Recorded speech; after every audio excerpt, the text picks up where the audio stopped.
कराड शहर पुराच्या पाण्याने वेढलं आहे। कराडच्या पश्चिमेकडून कोयना नदी तर उत्तरेकडून कृष्णा नदीचा संगम होतो आणि या दोनही नद्यांची धोक्याची पातळी जी आहे ती वाढली आहे। धोक्याची पातळी या दोनही नद्यांनी ओलांडलेली आहे। कोयना धरणातून मोठ्या प्रमाणात पाण्याचा विसर्ग सुरू करण्यात आलाय। नागरिकांना सतर्कतेचा इशारा देखील देण्यात आलाय, तर काही नागरिकांना सुरक्षित स्थळी हलवण्यात आले आणि ही परिस्थिती ड्रोन कॅमेरामध्ये कैद करण्यात आली।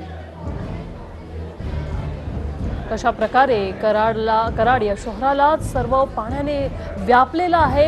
पूर्ण कराड शहरामध्येच हे पाणी शिरलेलं आहे। अनेकांच्या गावागावांमध्ये घराघरामध्ये पाणी शिरलेलं आहे आणि त्यामुळेच कृष्णा ब्रिज जो आहे तो देखील आता पाण्याखाली जाईल की काय अशी भीती जी आहे ती वर्तवण्यात येत आहे। सर्व बाजूंनी पाणीच पाणी कराड शहराच्या आपल्याला दिसत आहे आणि कशा प्रकारे लोकांचा जीव धोक्यात घालू नये यासाठी काही लोकांना सुरक्षित स्थळी हलवण्यात आलेलं आहे।